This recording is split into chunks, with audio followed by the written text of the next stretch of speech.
ಇವತ್ತು ನಾನು ಮೊಟ್ಟೆ ಸಾರು ಮಾಡೋದು ಹೇಗೆ ಅಂತ ತೋರಿಸ್ತೀನಿ. ಇದಕ್ಕೆ ಬೇಕಾಗಿರುವ ಸಾಮಗ್ರಿಗಳು: ಮೊದಲು ಒಂದೆರಡು ಟೊಮೆಟೊ ಹೆಚ್ಕೊಂಡಿದ್ದೀನಿ, ಒಂದೆರಡು ಈರುಳ್ಳಿ ಹೆಚ್ಕೊಂಡಿದ್ದೀನಿ, ರುಚಿಗೆ ತಕ್ಕಷ್ಟು ಉಪ್ಪು, ಸ್ವಲ್ಪ ಕೊತ್ತಂಬರಿ ಸೊಪ್ಪು ತೊಗೊಂಡಿದ್ದೀನಿ, ಕಾಯಿ ಹೆಚ್ಕೊಂಡಿದ್ದೀನಿ ಒಂದು ಬೌಲಷ್ಟು, 6 ಮೊಟ್ಟೆ ತೊಗೊಂಡಿದ್ದೀನಿ, ಸ್ವಲ್ಪ ಒಗ್ಗರಣೆಗೆ ಎಣ್ಣೆ ತೊಗೊಂಡಿದ್ದೀನಿ, ಅದರಲ್ಲೇ ಸ್ವಲ್ಪ ಈರುಳ್ಳಿ ಎತ್ತಿಟ್ಕೊಂಡಿದ್ದೀನಿ, ಮತ್ತು ಚಕ್ಕೆ ಲವಂಗದ ಪೌಡ್ರು, ಮತ್ತು ಶುಂಠಿ ಬೆಳ್ಳುಳ್ಳಿ ಪೇಸ್ಟ್ ತೊಗೊಂಡಿದ್ದೀನಿ, ಸ್ವಲ್ಪ ಹುರ್ಗಡ್ಲೆ ತೊಗೊಂಡಿದ್ದೀನಿ. ಇದು ಮಟನ್ ಸಾರಿನ ಪುಡಿನ ತೊಗೊಂಡಿದ್ದೀನಿ, ಅಂದರೆ ನಾನು ಒಟ್ಟಿಗೆ ಮಾಡಿಸಿದ್ದೀನಿ. ಧನಿಯಾ ಮತ್ತು ಮೆಣಸಿನ್ಕಾಯಿ ಎರಡು ಮಿಕ್ಸ್ ಆಗಿದೆ. ನೀವು ಬೇಕು ಅಂದರೆ ಸಪ್ರೇಟಾಗಿ ಬೇಕಾದರೂ ಧನಿಯಾ ಪೌಡ್ರು ಮೆಣಸಿನ್ಕಾಯಿ ಪೌಡ್ರು ಹಾಕೋಬೋದು. ಇದಿಷ್ಟು ಬೇಕಾಗಿರೋ ಸಾಮಗ್ರಿಗಳು. ಮತ್ತು ಇವಾಗ ನಾನು ಮಾಡೋದು ಹೇಗೆ ಅಂತ ತೋರಿಸ್ತೀನಿ. ಇವಾಗ ನಾನು ಇದಿಷ್ಟು ಸಾಮಾನು ತೊಗೊಂಡಿದ್ದೀನಲ್ಲ, ಇದುವಾಗ ತೆಂಗಿನಕಾಯಿ ಹಾಕೋತಾ ಇದ್ದೀನಿ. ತೆಂಗಿನಕಾಯಿ, ಹುರ್ಗಡ್ಲೆ,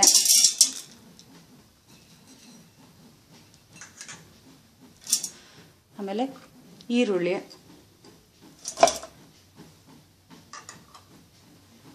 ಇದು ಟೊಮೊಟೊ,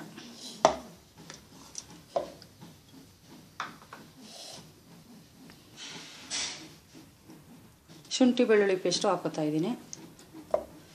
ಇದು ಮಟನ್ ಸಾರಿಗಾದರೆ ಬರೀ ಶುಂಠಿ ಬೆಳ್ಳುಳ್ಳಿ ಪೇಸ್ಟು ಅದರಲ್ಲಿ ಒಗ್ಗರಣೆ ಮಾಡ್ಕೋತೀವಿ. ಆದರೆ ಇದಾದರೆ ಮೊಟ್ಟೆ ಸಾರಿಗೆ ಎಲ್ಲದನ್ನು ಒಟ್ಟಿಗೆ ರುಬ್ಕೋಬೇಕಾಗತ್ತೆ. ಖಾರದ ಪುಡಿನೂ ಹಾಕೋತಾ ಇದ್ದೀನಿ.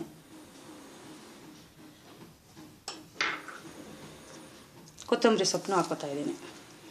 ಇದಿಷ್ಟನ್ನು ರುಬ್ಕೋತೀನಿ.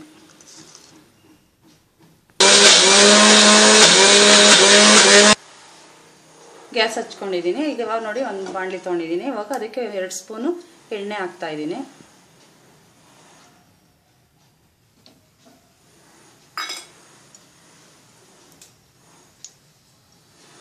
ಅದು ಸ್ವಲ್ಪ ಎಣ್ಣೆ ಕಾದಿದ್ದಕ್ಕೆ ಈರುಳ್ಳಿ ಸ್ವಲ್ಪ ಹೆಚ್ಚಿಟ್ಕೊಂಡಿರ್ತೀನಲ್ಲ, ಅದನ್ನು ಒಗ್ಗರಣೆಗೆ ಹಾಕ್ತೀನಿ. ಇದು ಮೊಟ್ಟೆ ಸಾರಿಗೆ ಸಾಸಿವೆ ಜೀರಿಗೆ ಏನು ಹಾಕಲ್ಲ, ಬರೀ ಈರುಳ್ಳಿ ಮಾತ್ರ ಒಗ್ಗರಣೆ ಮಾಡೋದು.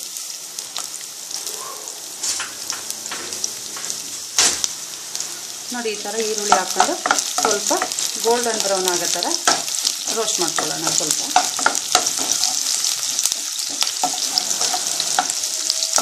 ಇವಾಗ ನೋಡಿ ಇದರ ಸ್ವಲ್ಪ ಹಿಂಗೆ ಗೋಲ್ಡನ್ ಬ್ರೌನ್ ಬಂದಮೇಲೆ ಈ ಖಾರ ರುಬ್ಕೊಂಡಿರ್ತೀವಲ್ಲ, ಸಣ್ಣಕ್ಕೆ ರುಬ್ಕೋಬೇಕು. ಖಾರದ ಚೆನ್ನಾಗಿ ಬರುತ್ತೆ ಸಾಂಬಾರು. ಇವಾಗ ಇದನ್ನು ಹಾಕ್ತಾ ಇದ್ದೀನಿ.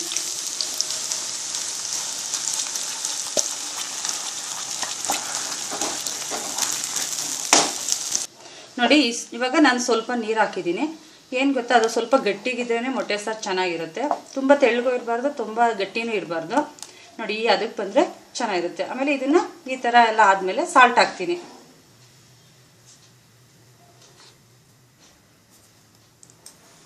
ಅದನ್ನು ಹಾಕ್ಬಿಟ್ಟು ಒಂದು 10 ನಿಮಿಷ, ಒಂದು 10ರಿಂದ 15 ನಿಮಿಷ ಇದು ಚೆನ್ನಾಗಿ ಹಸಿ ವಾಸನೆ ಎಲ್ಲ ಹೋಗೋಂಗೆ ಗಮ್ಮನ ಥರ ಬೇಯಿಸ್ಕೋಬೇಕಾಗುತ್ತೆ. ಒಂದು 10-15 ನಿಮಿಷ.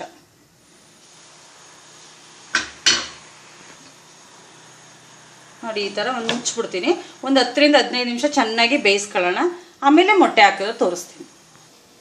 ನೋಡಿ, ಇವಾಗ 10ರಿಂದ 15 ನಿಮಿಷ ಆಗಿದೆ. ನೋಡಿ, ಈ ಥರ ಬೆಂದಿರುತ್ತೆ ಅದು. ಇವಾಗ ಮೊಟ್ಟೆ ಇರುತ್ತಲ್ಲ, ಅದನ್ನು ಒಡೆದು ಹಾಕ್ತೀನಿ. ನೋಡಿ, ಇವಾಗ ಸಾಂಬಾರು ಈ ಥರ ಕುದೀತಾ ಇದೆಯಲ್ಲ, ಆವಾಗ ಮೊಟ್ಟೆನ ಈ ಥರ ಒಡೆದು ಹಾಕಬೇಕು.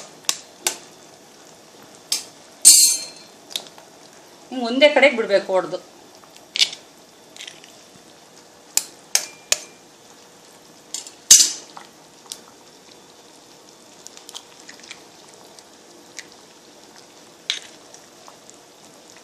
ನೋಡಿ, ಈ ಥರ 6 ಮೊಟ್ಟೆನೂ ಒಡೆದಾಕಿದ್ದೀನಿ. ಒಂದು 5 ನಿಮಿಷ ಮುಚ್ಚಿಬಿಡ್ತೀನಿ. ಅವಾಗ ಮುಚ್ಚಿದಾಗ ಅದೇನಾಗುತ್ತೆ, ನಾವು ತಿರುಗಬಾರ್ದು. ಮೊಟ್ಟೆ ಒಡೆದಾಕಿದ್ಮೇಲೆ ಅದು ಅಲ್ಲಲ್ಲೇ ಕೂತಿರುತ್ತೆ. ಈ ಥರ ಮುಚ್ಚಿ ಒಂದು 5 ನಿಮಿಷ ಮತ್ತೆ ಬೇಯಿಸ್ಬೇಕು. ನೋಡಿ, ಇವಾಗ ಒಂದು 5 ನಿಮಿಷ ಆದಮೇಲೆ ಈ ಥರ ಬರುತ್ತೆ. ನೋಡಿ, ಇವಾಗ ನಿಧಾನಕ್ಕೆ ಹಿಂಗೆ ಅಡೀಲಿ ಮೊಟ್ಟೆ ಎಲ್ಲ ಇಟ್ಕೊಂಡಿರುತ್ತಲ್ಲ, ನೋಡಿ ಈ ಥರ ನಿಧಾನಕ್ಕೆ ಹಾಗೆ ಸುತ್ತ ಬಿಡಿಸ್ಕೋಬೇಕು.